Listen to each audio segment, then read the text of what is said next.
A Cameroonian national, Peter Molla, was apprehended by the border security force at the Ballamukha border while attempting to breach the barbed-wire fence. Arrested for illegal infiltration, he has been remanded to 3 days of police custody.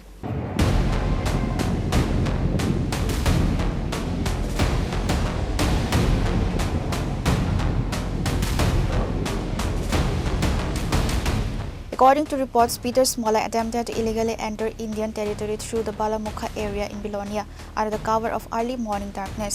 Alert BSF personnel intercepted and detained him at the Ballamukha border outpost for preliminary questioning. Following his production before the Belonia court, the accused was remanded to 3 days of police custody to investigate the motive behind his infiltration. He was later handed over to the Belonia police station for further legal processing.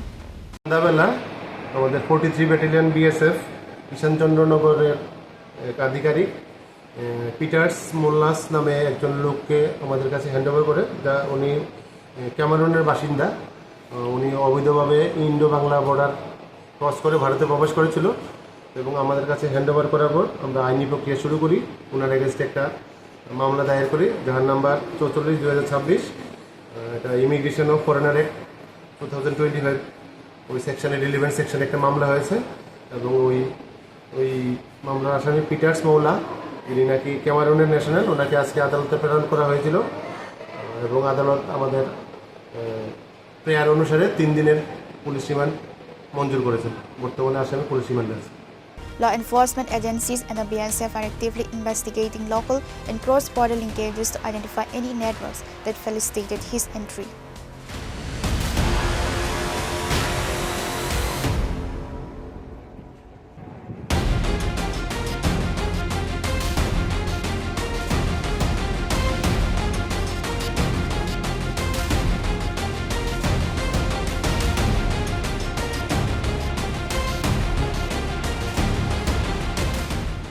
Your report, Chini, Khorang.